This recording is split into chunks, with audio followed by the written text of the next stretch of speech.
Hello, everybody, and welcome to our Ideas Edition podcast. And I am very, very privileged to have the person that I'm going to interview today. I think you're going to learn a lot of insight from this individual because he has grown a tremendous business.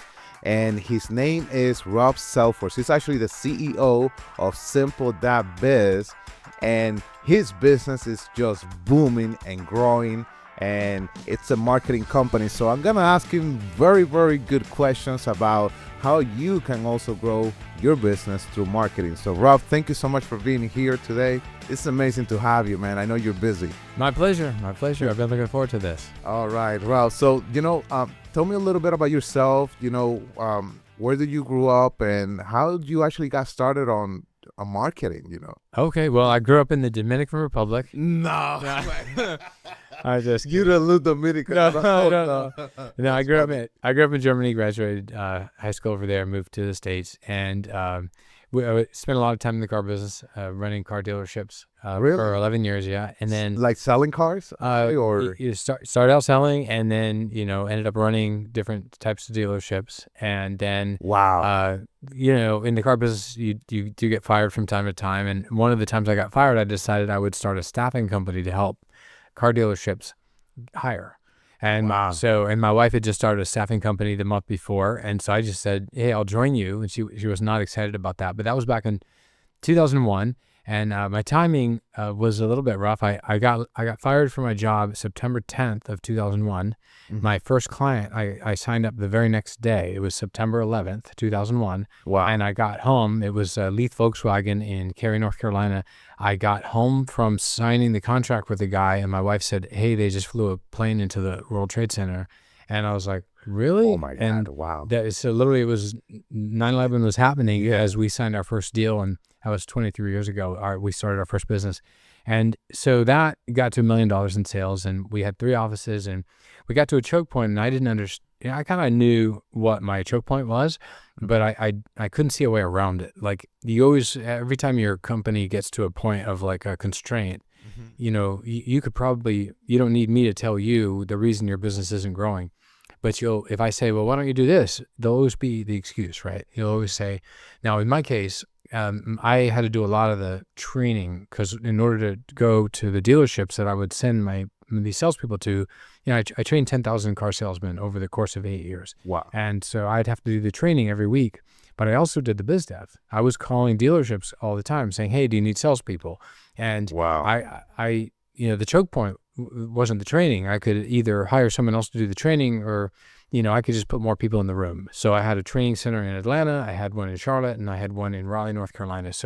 Or in Burlington, North Carolina. So like I could do as much training as I needed. That was not a choke point. The choke point was sales. Mm-hmm. And my wife, who ran the business with me, was concerned that if we hired someone to do sales and just full-time focus on sales, then they might just start their own business. Oh. So she was very worried about that. And so the business really couldn't scale because the obvious choke point that we needed to have someone who really would dedicate themselves to biz dev, that it was like, yeah, we know what we have to do, but we can't do that. And we see a lot of guys, right, at C12, they're like that. They're like, we all know what you need to do. You know what you need to do. You just got an excuse for not doing it. Mm-hmm. But anyway, we made money. We grew it.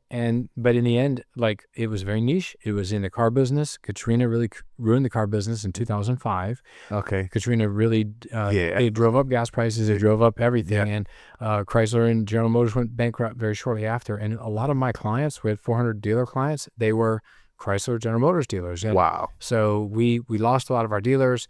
We started burning cash, and out of desperation, which a lot of us guys do, start a new business because we have to, right? Or we start our first business because we have to.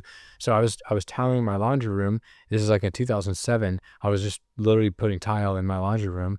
And I was like, God, what do you think? Could I start a tile business? And I felt like God said. So you were putting your own tile. I was doing my own tile. It was because we had a cat that had peed in the laundry room on the, and so it ruined the hardwoods in there. And I tried to sand it and that didn't work. And I tried to cut out the spot and that didn't work. So I said, I'll just tile it. So it was just like a little tiny laundry room, like 8 by 12, right? Yeah. And I spent maybe a month and a half just doing that part. Beautiful. I mean, it's mosaic tiles. It was such a beautiful. I spent so much money on that room. I should have hired somebody to do it, but I was like enjoying it, And then, of course, I was worried about my own business because it was losing money at the time. So I was sitting there ruminating as I was tiling. I was ruminating on how bad my business was going. And so I was like, God, I would really just like to be a simple tile setter. And of course, I'm tiling in a mansion that I lived in, right? So I'm like, I can't afford to pay for this house with tiling. But anyway, that year, I called our God, said, go ahead and do it. And we did $11 million our first year. And so it exploded. Wow. It was great. And we got to be the largest Armstrong cabinet dealer in the United States. Are you kidding me? So you actually started the tile cabinet business? It started out with tile, then we went to granite, then we went to cabinets. Over the course of just a couple of months, we kept iterating into bigger and bigger projects and ended up doing like 200 projects a month. It was great until it wasn't. So you know what happened in 2008, financial crisis. Yeah. It actually helped us initially. A lot of people wanted to sell their houses and upgrade, but they couldn't because no one was buying houses. It was like the property market was devastated. So for the people who had money, they wanted to upgrade their house. So 2008 was a great year for us. 2009 was a great year for us, but it was a really bad year for General Electric. And General Electric at the time was the number one source of consumer finance in the United States. Wow. And they just pulled out. They were like, we were offering customers 0% financing for 60 months for $20,000 to buy a kitchen or do a bath project. Wow. And GE said, yeah, we're not doing that anymore. Wow. And that was just like a brick wall for us. And so, in 2010, we really lost everything. I mean, we lost everything. And and it was just a hard time. The internet was just kind of, online blogging was getting going, and like the firestorm online was horrible. And so for 7 years, my wife and I, we just really were broke. For one thing, I mean, we literally had lost everything. All those 7 years, you were just trying to get back on track. Get on track and find out what God was going to do for us next. Because we knew something was going to happen, right? And, at the time when that all hit, we had 2 kids. 7 years later, I had 5 kids, and we got busy, man. Yeah, I got busy. But now I have 7 kids. But during those 7 years, I tried to start everything. I tried to start a medical marketing company, not one customer. Tried to start a direct mail company, not one customer. I used furniture business, didn't ever work. My father-in-law had a stump grinding business. He was making millions of dollars. I said, he's in another city. I'll start that here. Not one customer. Wow. An entertainment business, that didn't work. Everything I tried, it didn't even, not $1 of revenue. Wow. And for 7 years, I started 7 different businesses and nothing worked. God. So then I was like, okay, I'm out of money. We planted a church. It wasn't even going that well. We still have the church. Wow. But in 2009, we planted a church. So right at the end of 2017, we planted a church. And that was, 7 years into it. Right away, we ran out of money. We didn't, all the money that was offered to, hey, we'll help you out if you're going to start a church. And none of them paid anything. And so we're like, I need to pay some bills. And so I got hired by this guy who was out of Charlotte, North Carolina. He was a copier dealer. Okay. And he was going to open an office in Raleigh. And he was like, he said, I'd like you to do copier sales. I'm like, I'll do whatever. Okay. And he said, there's going to be a lot of cold calling. And I said, I'll do it. I'll do it. You just wanted to do everything. Support my family. I'll do whatever it takes. And so and at the same time, I was working at nights at UPS loading trucks. So I'm like in my mid 40s. Wow. And I'm loading trucks for $10 an hour at UPS. So you had that gig in the morning, making phone calls and trying to get these sales going, but you also had the job to sustain your family at that time during the night. I had the UPS job at night, and then of course, literally food stamps, and like we were like totally seriously poor.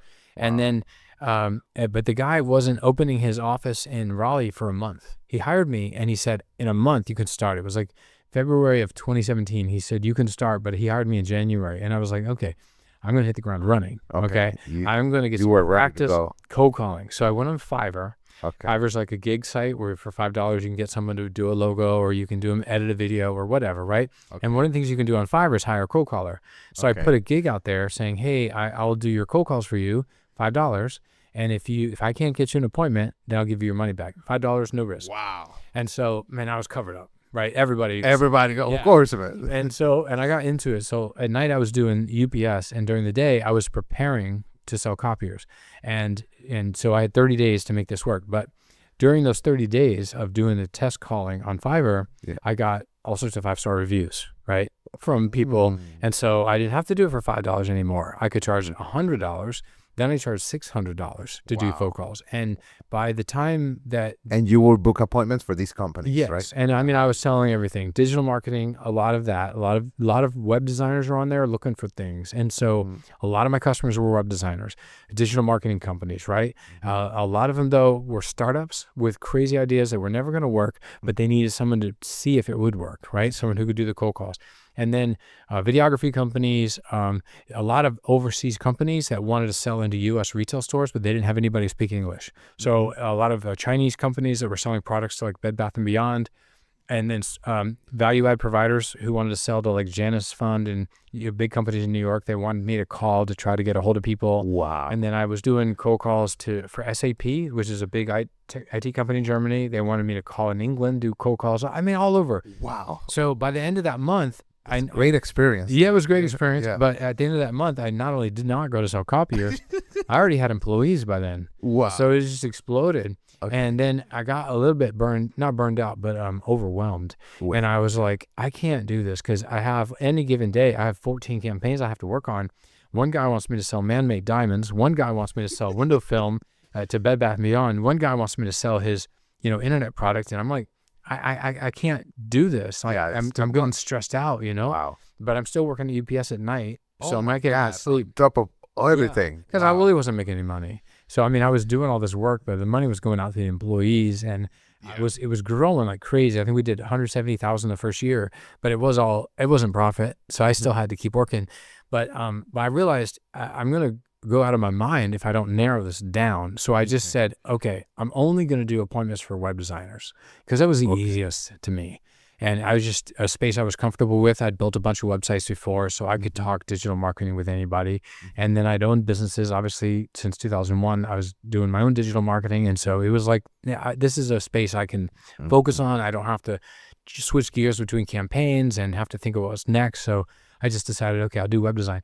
Well, I got to be friends with some of these web designers, and they were like, listen, I appreciate you doing cold calls because we're terrible at cold calls, but you know what? We're not good at sales either because you just go ahead and take the leads you generate and sell them a website, and then we'll build it. What? And we'll pay you. And I was like, no, I'm not going to do that because if I sell them something and you take the money and then you don't build the website, they're going to be mad at me. Yeah, of course. And so I'm not doing that. And but I had a friend in Houston. He flew me down there. He's like, you gotta do this for me because you gotta just do this for me. So I was like, okay. And so I started selling. And the very first website that I sold, it was an embroidery shop in Houston. He didn't want the deal. He was like, thanks for selling this deal, but I want bigger companies. And I'm like, you told me to sell you a website. I've just sold a website. You're gonna build him a website. And the guy says, no, I won't do it. So I hire a web designer to work for me. He still works with me now. Wow. 7 years later, he still builds. He's in charge of my IT and he runs my AI team. Okay. But and that's 6,000 customers ago. So like it went from appointment setting to sales to actually building the websites. And I mean, we have had a really good run. I mean, 6,000 customers. We'll do $17 million this year. Hey, and see, man. and 500 employees. So it's like gone completely crazy, and really God ordered every one of those steps through usually a failure, right? Like a door closed, and we're looking for opportunities to how do we move forward with this thing. And early on, it's really important when you get started to pivot really quickly. Yeah. So you were able to identify that in 1 or 2 months. Okay, I'm just gonna do the website. Yes, yeah, narrow it down. And then that's all you did for how many years? Ever since. I mean, I literally don't do. In fact, the product I started to sell, which was setting appointments for anybody and everybody, that lasted maybe a month. And then I was only going to do appointments for web designers.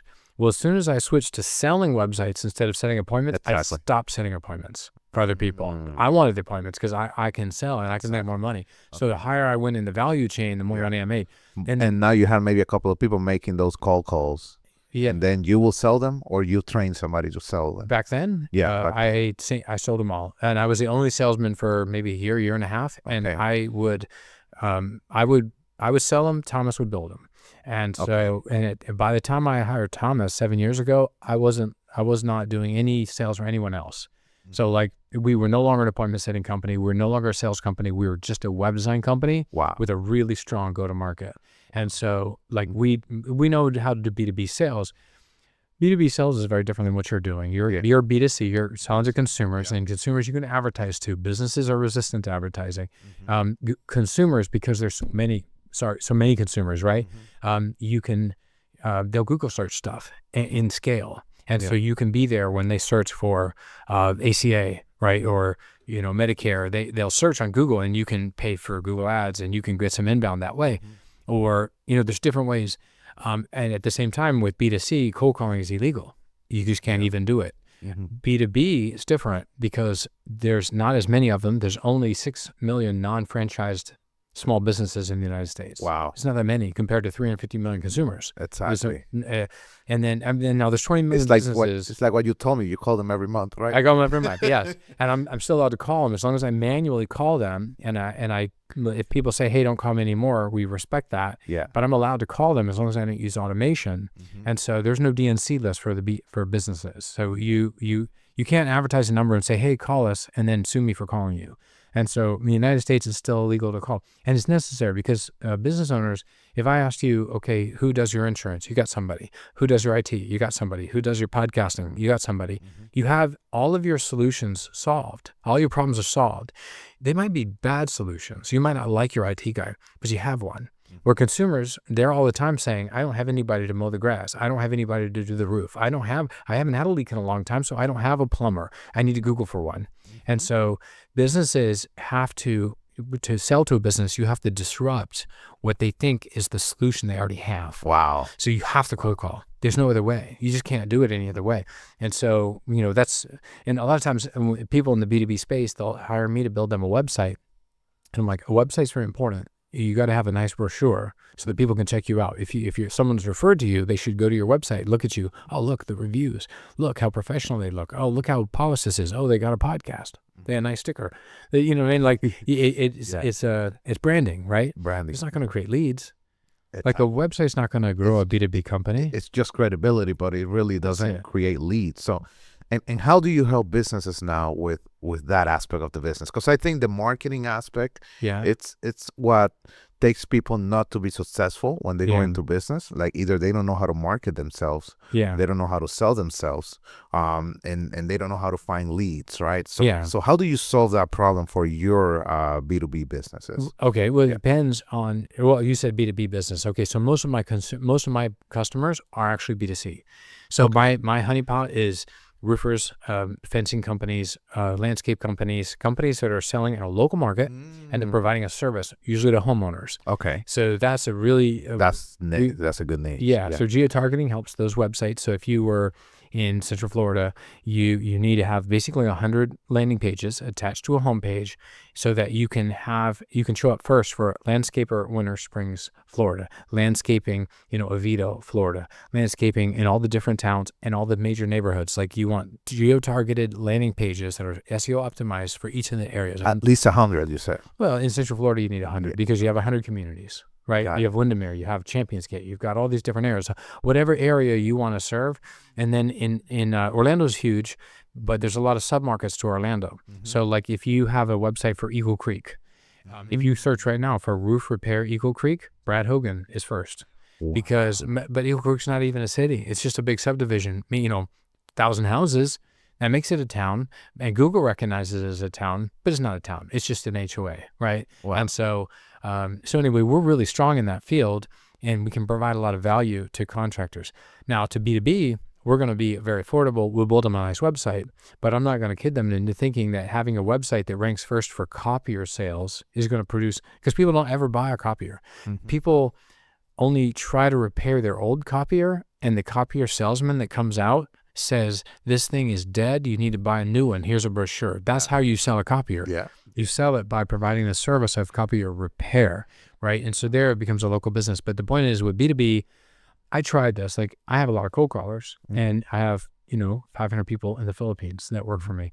And so different guys at different times, brothers of ours at C12 will be like, hey, can you do some cold calls for me? And I was like, no, I don't want to do that. Oh, come on, help me out. So I'll do cold calls. Okay. And I realized that those people that are good cold callers for me, if I send them to work for you, are not going to make me money. Of course. Right. A cold caller is a gold mine to me, right? Yeah, And so it's like loaning you. If I'm a dairy farmer, I'm going to not loan you my cow because you get to keep the milk while you have the, you know what I mean? Like that's valuable to me. Exactly. And so I don't really, but I will do this. I have a lot of people, about 125 of my people have been assigned to work at other C12 guys. So I actually operate as a staffing company now. So someone can hire one of my people, they'll do cold calls for you, and I'll work through it. I'll give them a script, and I'll give them a list, and I'll work with them every day until they can get good at it, figuring out what their choke points are. Obviously, every issue, cold caller's number one issue is the decision, getting to the decision maker, getting past the gatekeeper. Yeah. And so we have a script and a technique for getting past the gatekeeper, and it never works at first because, which I'd love to teach it to you, but how do you guys work through that? Because we do get a lot of pushback, especially when our agents go, let's say, to a doctor's office. okay. We want to talk to the manager or the doctor Yes. to promote our services and to let them know, hey, how can we serve your patients that maybe don't have insurance and they got to pay this much for their treatment or their prescriptions? So this is really important, and this technique, I hope if anybody's watching that they pay attention to this part right here, because this is the $1 million thing right Oh here. my God, watch this, guys. This is $1 million. This is tip it right here. So what's natural to you is when you call up the doctor's office and you say, can I ask who's in charge of your blank? Right? Or who's in charge Who's of in charge? ACA? Let's say I call an employer and I want to talk to all of their employees about ACA. Yeah. Can I ask who is there in charge of your benefits? That's the natural question to ask, right? And what you've just flagged the receptionist is that you're a salesman, and a receptionist is the lowest person. Sorry if you're a receptionist, but that's the lowest person at any company. They have no authority. They have no authority at all, except for to do one thing: hang up on telemarketers, right? To blow off tele is the only thing they're allowed to do. And so if you say to them, can I ask who at your company is in charge of health benefits? Truth is, no one actually is in charge of that. Like the office manager has things that they have to do, and that's one of them, but they didn't get hired to handle benefits, right? So it's a stupid question anyway. There is no one whose job description is to talk to salesmen about benefits. That's not a thing, right? And so what you have to do is get a good list, and you can use Apollo.ai to get a list of actual decision makers. So in the case of if you're going to target doctor offices, what you want to do is find on Apollo.ai all the people in your area whose job title is practice manager or office manager who work in the medical field, which are just search categories, right? And in this area, you might have 2,000 people on that list. And let's say one of them is Susan Smith, okay? Okay. And she's the practice manager at some doctor's office. Well, the truth is the list is scraped off LinkedIn. Wow. She might have been there 2 years ago, and the people who there now don't even remember her. But don't let that discourage you. When you call up, they say, hello, this is ABC Medical. And you say, hello, Susan, please. This is Rob. And they'll say, okay, and who are you with? And I'll say, this is Rob with Idea. Not Idea Insurance. Not Idea nothing, just Idea. Idea doesn't mean anything. If your name says something, then make it initials, right? If it's Idea Insurance, then it's you say, yeah, this is Rob with II. Could you just let her know I'm on the phone? I love that. And then she'll say, well, what's the nature of the call? You'll say, well, I just had a minute and I just needed to reach out to Susan. If you let her know Rob's on the phone, and they'll say, well, I really need to know what it's about. Just say, oh, I'm Rob with Idea. If you could just let her know that, and Susan is who I'm trying to reach. That is huge. It doesn't matter if they torture you. Do not tell them why you're calling. That is a gatekeeper, and there's a gatekeeper bypass script. And no matter how many times, if they say to you, "Hey, listen, I am not going to connect you to that lady until you tell me what this is about," you're basically not saying this, but you're acting as if you and Susan have already had conversations. Yes. Only way to get past the gatekeeper. Wow. Now, once you get Susan on the phone, she's Mrs. Smith. Right? You'll say, Mrs. Smith, so glad to talk to you. I'm Rob with Idea Insurance. We do ACA, and I wanted to see if you wouldn't mind if I bring some donuts by and show your employees how they could sign up for ACA. Might not even have to pay anything for it. Is there a day that'd be good where you guys have a breakout for lunch? You just do the pitch. Let them know. Right to the point. Never to the gatekeeper. To the receptionist or never the receptionist. Wow, so it's huge because a lot of mistakes are made there. A lot of mistakes are made. Wow. And you'll know you have a problem. Let's say you have a cold caller. They're supposed to make 200 calls a day, right? And they're supposed to get a hold of maybe 15 or 20 people a day. And what you'll see is if people revert to the human nature, right, is to say, hello, this is Rob with Idea Insurance. I was calling about ACA for your employees. Can I ask who's in charge of your benefits? That's the natural way to do it. You can train them and say, do not say that. I'll slap you if you say it. They'll still say it. They'll still say it. And so what you do is every day you get together with them and you'll say, okay, how many calls did you make? Oh, 200. That's good. How many decision makers did you reach? Oh, 4. Okay, how do those calls go? And they'll admit that they do it wrong. And then you'll keep on reinforcing the right one. Like, do not tell them what you're calling about. Bypass that and, just practice it, role play it.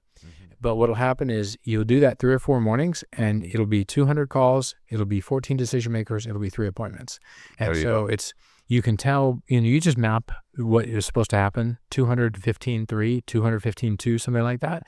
And if it's way off, you'll know it. You'll say, hey, you only made 62 calls yesterday. What are you doing? This isn't very common in the Philippines, but Americans, when they do cold calls, they like to over-research before they make the calls. Oh, my God. And they'll do Google searches. Waste 5 minutes. Yeah. I want to look them up on LinkedIn, and I want to send them a message. And so, they're doing 60 dials, and a Filipino can do more in a day than an American will do in a week. Because as long as they're making enough calls, if they're not hitting enough decision makers, then that's simple. You just talk about the bypass script. And here's the thing. Never have I seen someone who did enough calls, who did enough reaching of the DM, the decision maker, who still failed to make appointments. Never, ever, ever. Literally, it's always they either didn't make enough calls or they don't know how to get through the gatekeeper. Wow. If they can get to the gatekeeper, your typical ratio is like 14 gatekeepers, or 14 DMs, 2-3 appointments, something like that, or 8 to 2. It's going to be like a reasonable, like 15-20% closing rate on appointments. Wow. From you just have to get past that gatekeeper. But either you know how to get past the gatekeeper or you don't. It's just going to be. And I'm so glad you touched on that, and you're talking on the statistics too and the numbers, right? Because I think the sales game is all about numbers, right? Yes. So you need to make X amount of calls that will give you X amount of appointments, and then you close X amount of deals, right? Yes. And I think a lot of people that they're working for themselves, they think that, hey, I scheduled 1 appointment today, I got it, right? But then all of a sudden they're not able to close that appointment, or that appointment didn't show up. Yeah. What mentality did you have? Like, did you always have this mentality of just being there, going go-getter and getting things done? Or did you have to work something on your mind to just have this attitude where this is what I need to do and I'm going to do it? Well, your deal is my deal. Like, I'm good at sales. You're good at sales. So we can't ever take credit for being good at sales. I mean, God just made us good at sales. And if I have a product, if there's daylight, I'm going to make you buy it. And you're the same way. You could sign me up for ACA. I don't even need it. And I could sign you up for digital marketing. You might not even need it. Like, we're both really good at sales. That's just is going to happen. You give us a situation where have you ever failed at a sales job in your life? I mean, no, it's like, it's just driven. It's a given. But where we're both not gifted is the backside. Because you said sales is about numbers. And I think what you're really saying is that sales is about processes. And, when I go and meet a customer, it's going to be the same way every time. I don't write down the script, but there is a script. There's a play-by-play, and there's a time when I start to ask for the deal, for the business. And there's just a process to the whole thing. And in order for me to replicate myself, I have to teach other people not to be me, but to follow my process. Okay. Now, where that manifests itself is when we try to turn our superpower, which is sales, into a business, because we don't translate it that well, right? Because it's like, the selling still comes easy to us, but everything else is like a forest fire. You know what I mean? It's like you're putting out fires all the time. And so what happened with us is, I sold, like, right out of the gate, way more websites than Thomas could ever build. And I was like, Thomas, you have 50 websites due by Friday. Can you get them built? Yeah. And he's like, yeah, I'll get it done. And we had so many lates, and I was up at like 100 websites that were owed to customers that were not built. And we kept hiring them new people, and he just couldn't get them done. And it was a 4th of July weekend, 2019. And my wife said, you need to, since you can't sell on the 4th of July, everybody's off, you need to go in there and build a website. Oh my God. You need a system. You need to streamline what he's doing, systematize it, mechanize it. And so I was like, I don't want to do it. And she says, you're going to have to. Your company's going to die. You're ahead of your skis. And my wife made me do it. She's an integrator. She's the kind of person for whom sales is totally unnatural, but organizing is very natural. Yeah. She says, I don't know how to build a website, but you do. And I know Thomas knows how to build a website, but he has no systems in place. And his people have no systems in place, and they're never going to get ahead of this work. And so I went in there on the 4th of July weekend. I actually stopped selling for about a week then, and just started building the template, which we still use to this day. And it was just crash course in how do you get a website to rank locally? How do you make it to where I can basically not cookie cutter, but I can move through a website quickly and then move on to a checklisting process. You can spend a year on a website and turn it into a customer. It'll still have mistakes because you made the mistakes. You're not going to see the mistakes. So we created 4 different people have to look at a website before it goes out so that somebody will catch the mistake. Wow. That's huge. It's just, you have to, we've learned from experienced customers. And I love that because in our business, what that will translate to is that, okay, I got this many clients now and they're calling me every day. I cannot handle the volume anymore. Plus I got all these referrals that I also need to get a hold of and sell them insurance. What do I need to do to keep this going and not lose business? So I love that you said that you had to build that process, because that's the same thing we had to do to keep growing. Like we had to stop, build those processes out, get help, train them, and then we're able to acquire more customers. So. Well, I think probably when you say we, you mean Maria. Because like with me, like I hated all that stuff on the back end, and I knew it's painful. It is painful. And the only way that I could stop having to take every phone call and deal with every fire was for me to systematize the answers. So that I could say, here's what this guy's problem was. Here's what we did to solve it. Next time that comes up, don't come to me. You just do what I did. And we just kept adding systems and procedures to everything to where, again, unless you're a C12 brother, I don't take your call. Like I don't do the customer. Obviously 6,000 customers. I can't talk to everybody who wants to talk to me. Exactly. So, and then just in retrospective, like looking back 2025 now, since you started, you've grown tremendously. What have been some of those things, Rob, that have helped you throughout this journey, right? You have a very successful company. You apparently have some things that, you really, cherish, right? So what were some of those things outside of business, more on the like inspirational, like keep that fire going on you? And you talk a little bit about that when you had those 7 years, right? But now that you keep growing, you have 500 people that you take care of. What drives you to keep doing the things that you do on a daily basis, man? That's a good question. I mean, I think our core mission is really C12 is a big part of it, right? At this point, like my business grows about 60% a year over year. We went from 6.5 million to 10.5 million last year. We'll do 17 million this year. I think by the end of the decade, we'll be at $50 million. And like everything is, things grow at this point, even without me. Like the systems, we're just adding more customers and things are running really smooth. Everything is systemized right now. Everything's systemized. Awesome. So if I took a month off, I would come back and my company would be bigger than when I left, and it would probably make more money than if I had stayed home, because my ideas always cost us money, right? So I see all the renovations you're doing around here, and you know what? Whose idea was that? It was your idea. You're the only one who's allowed to spend money around here, so the whole company would be better off if you just went on vacation. But anyway, I have but one thing, I would kind of tell you this kind of story, like when we started. You've been in C12 maybe a year. C12 is for people watching, C12 is a brotherhood and a sisterhood of Christian entrepreneurs. Business. And I got invited to it about 3.5 years ago. And 3.5 years ago, we were running about maybe $3 million. But it felt like I was running $100 million because every problem I had to solve. Wow. My employees were quitting as fast as I could hire them. My customers were quitting as fast as I could get new ones. I wasn't making any money. And so it was like everything was a crisis. And honestly, if you had asked me, would it surprise you if your business closed down before the end of the year? I'd be like, yeah, no, I hope it does, because it's killing me. It's absolutely killing me. And so I went to C12, and right away, like I had all these Christian brothers who were pointing out the obvious. And nothing profound, but like they would, I could see that they were struggling with some of the same challenges I was struggling with.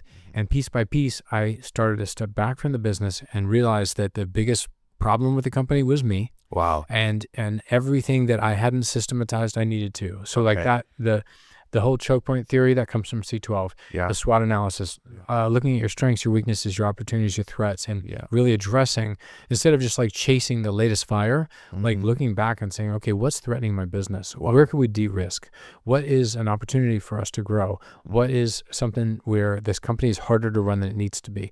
What am I doing? And of course, delegation is a big part of C12, right? What am I doing that somebody else should be doing, right? And then how do we, instead of when a customer is angry because we made this mistake, how instead of solving the problem, how can we go back and fix this, the original, the solution is really to fix the process that was broken. Like if BMW makes a car and at the end of the assembly line before they send it to the dealership, they say, oh, we put the wrong headrest on. Well, they swap out the headrest, right? Before they send the car out, they're going to fix the problem, right? Exactly. But BMW is going to go back to the guy up at the assembly line and say, dude, what's with the headrest you put on that car? Get it together, right? What happened here? How did that happen? Let's fix the process. And so that's all C12 stuff. Wow. And so right away, our business, I mean, it's now at this point quadrupled, but it just suddenly got to be easy. The original driver though for C12 wasn't because my business was killing me, which it was. Now I can run my business in a couple hours a day, but at the time I was killing myself. I gained 70 pounds. Wow. I was working all the time. It was just killing me, but I knew I had to make it work. But I was getting in debt and the company again wasn't profitable. But and C12 helped turn that around. But the real driver for me wasn't to make more money or to make the company easier, because I didn't even think those were possible. I didn't realize I had never had a company that ran easy. I never knew it was going to grow this fast. I didn't think it would grow, but I never knew there was such a thing as owning a business that didn't own you. Like I didn't know that existed. Wow. And so it wasn't on my radar. What was on my radar was knowing that, Jesus Christ bought me at a price. I'm his. My business is his. But truth is, it wasn't his. This business was not his. It was me barely. Listen, if it was his, it wouldn't be so ugly. It was horrible, right? It would just, he doesn't own beasts like that. Wow. So I hadn't turned it into a really ministry. So just so you reevaluated mission, vision, the real purpose of the business. Like, wow. So I know C12 was very good, and probably most of your advice throughout growing your business was around C12. Like, what would you say the best advice was during this journey, after you got with C12? That's a great question. Well, at the end of every C12 meeting, we always go around the table and we say, what are we going to do this week? What's your takeaway? What's your, basically a promise to your brothers? What am I going to do? And I would always say, I feel like God wants me to start a Bible study at work. And I said, but I'm not sure if I can, because I don't want to offend people. I don't want people who are angry at the company to be angry at my Savior, because, hey, I'm a Christian, I'm called by his name, and my bad reputation is his bad reputation. So I always had these excuses, right? But I was like, yeah, I'm going to try it. I'm going to try. And one day, James Curtis owns a big roofing company, about $20 million roofing company. He said, basically, stop making excuses. Wow. And and it was literally, he just said, well, why don't you? And that was really all he said. But in that, I was so sick of every single time we get together, you give that crap excuse. You want to do it, but you give excuse. Yeah. And so I was like, James Curtis, you will not see me again until I have had a Bible study with my employees. And so I put out, hey guys, I'm having a Bible study Tuesday morning. Like 50 people show up. And which shocked me anyway, and that went along really well, and we got much more bold about being a Christian company. And right around, this is 2.5 years ago, I asked them, I said, Christmas is coming up. I said, what can we do as a Bible study to serve? And they said, well, we have orphanages here in the Philippines, and the kids never get any Christmas presents. Wow. And I was like, orphanages? Because in the United States we don't have any. Yeah, we haven't had them in decades. We have foster care. Fosters. There's no nursing. There's literally no orphanages in the whole country. Wow. But they have 1.5 million orphans in the Philippines. Huge child abandonment problem there. And so, and only 200 adoptions a year in the whole country. Wow. And so I was like, oh, this is heartbreaking. I said, all right, we'll find an orphanage. We'll bring presents. And well, our people are all over the Philippines. Now we have 85 people in the United States. Some of them are scattered in different countries, mostly Americans who work abroad. And then we have 500 people in the Philippines. And they ended up with 17 orphanages that first Christmas. And we spent a ton of money buying Christmas presents for these orphans. And it was a massive experience. Like, it was like, wow, these kids literally would get no Christmas present if we didn't bring them Christmas presents. Wow. And so we were like, we're going to keep this going. And so at January, we started doing birthday parties, and we ran birthday parties all year long, where all the orphanages that we kind of adopted as our own orphanages, we would go and make sure that we knew how old every kid was, what their wish list was, what their hopes or dreams are, and we were going to try to make it come true. Wow. For now 550 kids all over the Philippines. And so you do this every month now, I guess. We do it every Christmas month. Parties. Yeah, we spend about $30,000 a month on birthday presents, loot bags. There's a restaurant chain there called Jollibee's, which is like the McDonald's of the Philippines, and they absolutely love it. So we bring Jollibee's to the orphans, and that's huge, man. It's pretty crazy, and it's very and we do Bible lessons with them, and we lead worship with them, and we send their kids when they graduate.